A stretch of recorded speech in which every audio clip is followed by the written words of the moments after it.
Let the cards run around, the stories we have found. In the shadows we dance, take a chance, take a chance. Ghostly figures, guiding light, readers and seekers in the night. Hopes and fears, written in gold. Good morning, everyone. I hope everybody is having, of course, that amazing day today.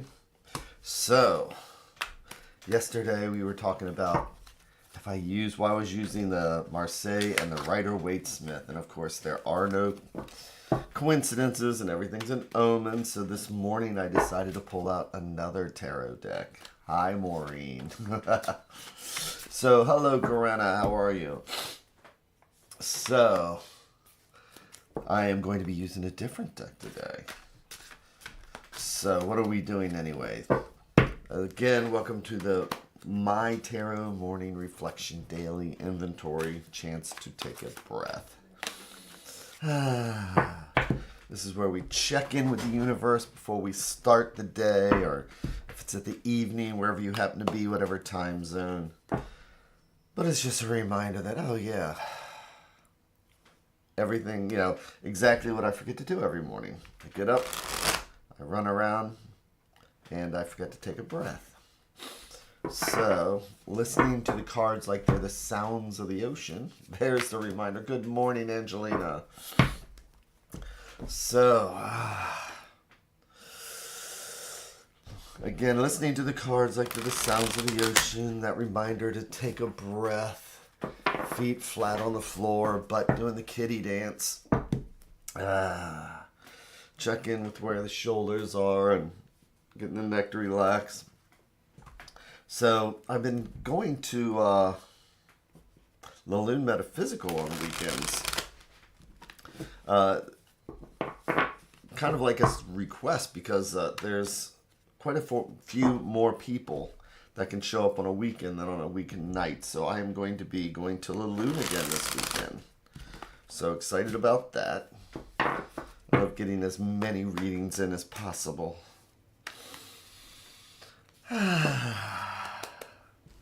So let's see, where are we today in the universe? What have we got going on?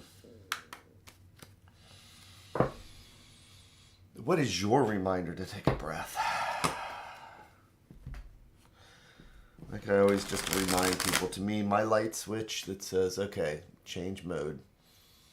It's just listening to the cards. So, this morning, I am going to use the Crow Tarot. And I use this quite a lot with clients because crows are messengers.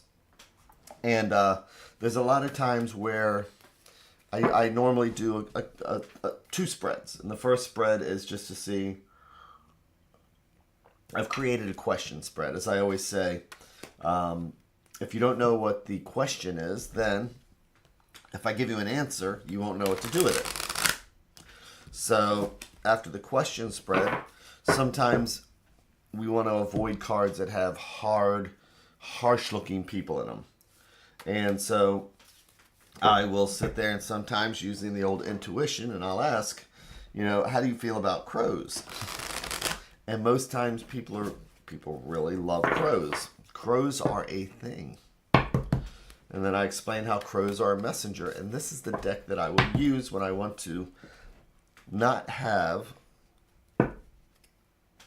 human figures in them. So, and they are messengers. So what am I doing? I'm creating our 3 stacks. Each one's like a different thread going out to the universe. It's like each one's a different thought or idea. And if we believe in the multiverse, guess what? Then that means like each one of these is a different path, because if I was to select this top stack, that's going to be one conversation. But this bottom one down here, this will lead us in a totally different direction. And this one right here, who knows where we would go. We do, because I'm going to take the center one, which I like to think of as the heart. So I'm going to do hour, 3 and 1.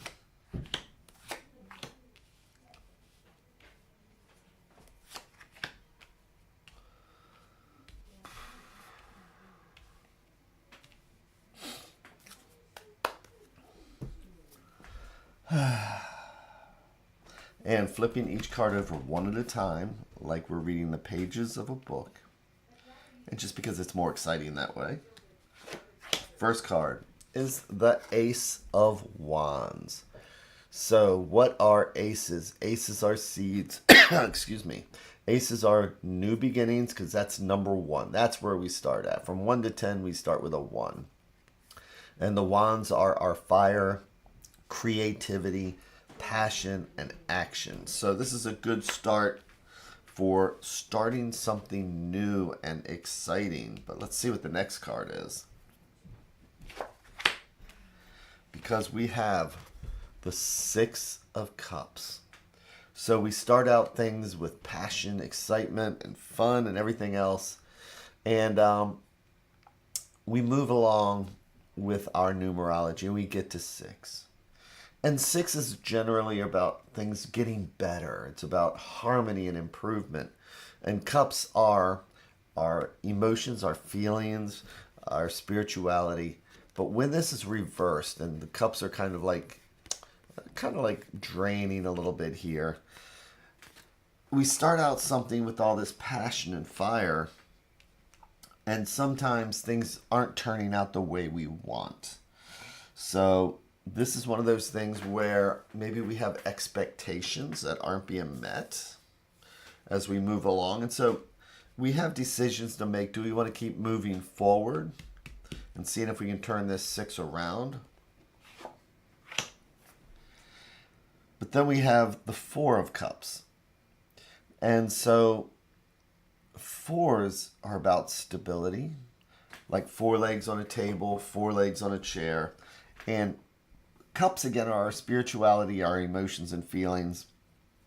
So if we look at this 4 like the stability part, a lot of times I talk about water not being, water wants to flow. So you don't want water to be stable. But in this situation like this, we're kind of seeing where we have expectations. We start something, we have expectations, and 1 is the seed, 2 is choices, 3 is growth, 4 legs on a table.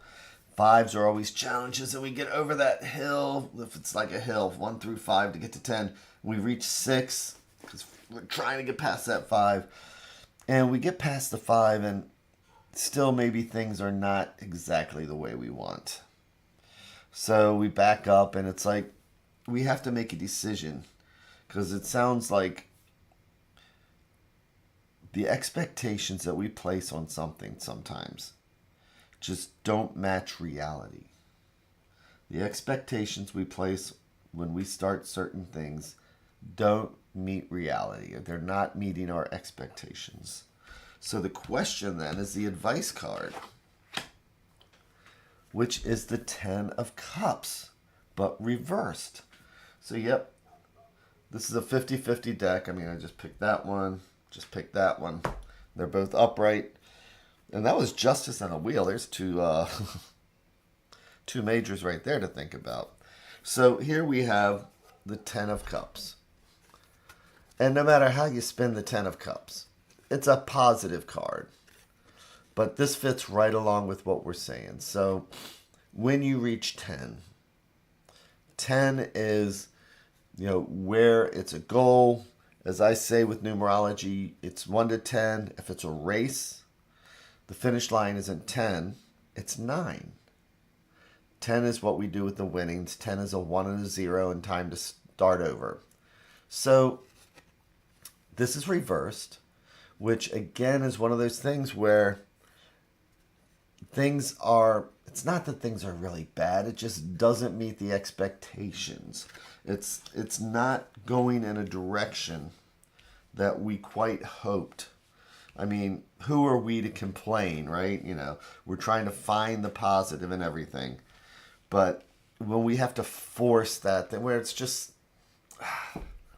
So today it's about realizing, you know, if we've started a project, we started painting a room and we're not happy with it. We decided to do something, build something, work on something at work, but something that, you know, is a passion, something that is our wand, something that is our fire, our energy, our creativity. And it's not going the way that we think things should. Do we just keep doing it out of motivation, out of, you know, out of energy, because it's like, this is the direction we're going, and so now we're going to make ourselves finish it? Is it something that we're trying to push other people to do because it's our passion project to start out with, and then maybe we're wrong? Maybe we're wrong. But then we just think, you know what, we're just going to keep... I've already put time, effort, and money into this. I've started this, I put time, effort, and money. Gosh darn it, we're going to have a good time. We're going to have a good time if it kills me. Remember those Thanksgiving dinners? You know, I put in all this time and effort and everything else, and you better enjoy it. You know, because you put in the time, the effort, and the energy. But sometimes instead of forcing your joy, it's like, gosh darn it, I'm going to enjoy myself now that I spent all this money for my concert tickets or play or whatever it is. I may not have the money, but I'm still going to go because I'm going to be spiritually enriched, whether it kills me or not. Then it's time to stop and take a look at why we're even doing it then. And maybe with the understanding that it's just not going to meet our expectations, we either lower our expectations so that the 10 can be turned around and say, you know what, I'm going to have fun anyway. I've made the decision, I'm going to have fun anyway.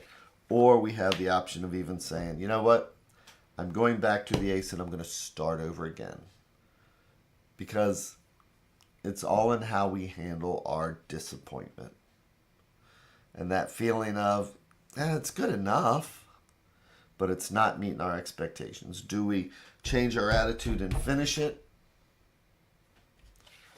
And try and make it so that we recognize the advice card for what it is, which is, it doesn't matter, we're just going to enjoy ourselves anyway. Or do we need to start over again with the ace without expectations? So today it's just about lowering our expectations and then making our plans to meet those expectations. Lowering our expectations and then changing our plans to meet those expectations. It's about making ourselves happy and the people around us, because usually when we're not happy, sometimes we make other people not happy. So with that, I hope everybody has an amazing day. Just take a look at your expectations, where they're going, and then instead of trying to change the world around us, why don't we just change ourselves and our own expectations? How we handle disappointment. Good observation. Thank you. You are so welcome. So take care. Have an amazing day. I am going to try and lower my expectations today. And that way I can try and have myself an amazing day. The same way it's already starting out. So with that, thank you very much. Take care, and I will see you all again tomorrow.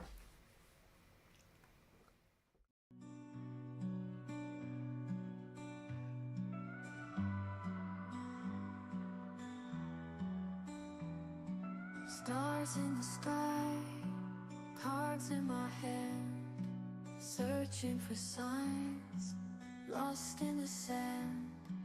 Whispers of fate, echoes of dreams in the dark slate. Nothing's as it seems. Flip the cards, run around the stories we have found. In the shadows we dance. Take a chance, take a chance. Ghostly figures, guiding light, readers and seekers